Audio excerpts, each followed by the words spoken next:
and welcome back to my channel. This is Creative Abroad with Hilcia, and today is day 3 of week 2, 5 minutes of 5 minutes of watercolor.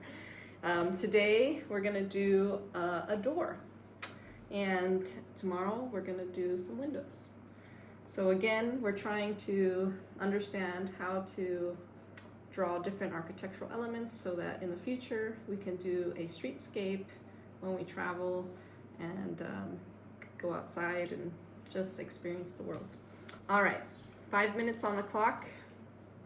Let's get started. All right, so we have our paper, and this is half of an A4. And press start. We're gonna actually maybe fold this in half so that we're only using 2. I only want to draw on half the page today. So let's do that. All right, so today we're gonna actually just draw a line on the ground floor. This is very technical. And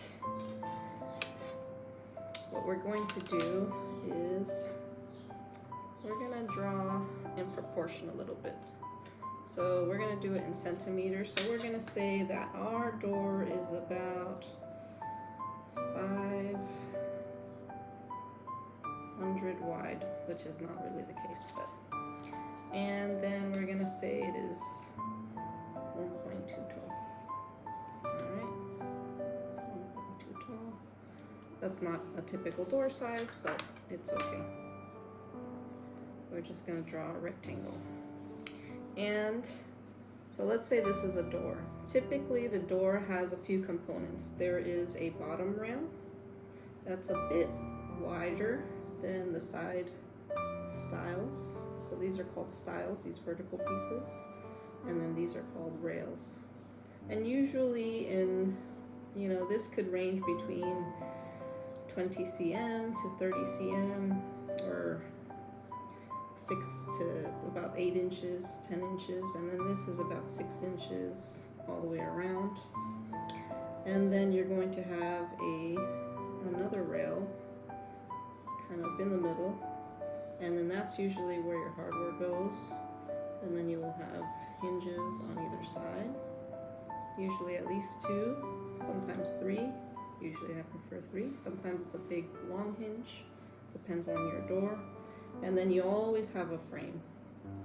And usually that frame is between,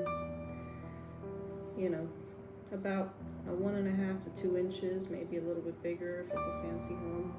But, it could be about 50. It's about 2 inches. So that is a typical door.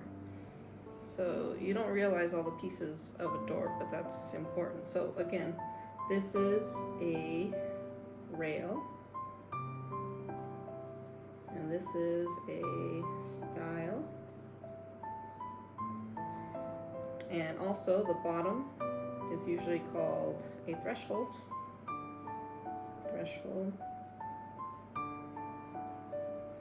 And then you also have a header, which is part of the jamb, the door jamb, header, and door frame or door jamb, door frame, and again your lock set or your space for your door. And then in a architectural drawing, typically you'll see kind of a line like this that shows kind of how the door swings, and usually this point is where the hinges are. Just so you can kind of see in elevation which way a door swings. All right, so let's paint this a little bit. I'm gonna say it's like a wood door, so we'll give it like a brownish color, and we'll just do a quick wash across, just to make it look nice. We have about a minute left.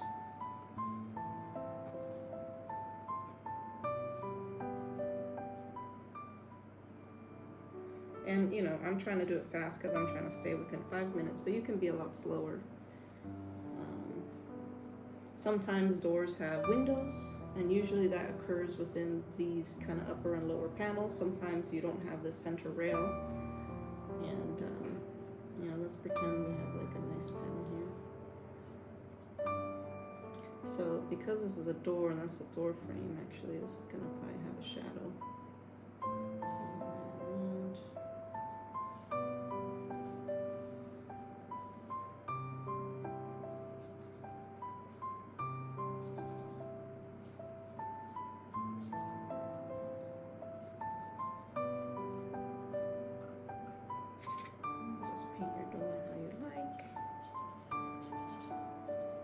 Just doing a quick wash, and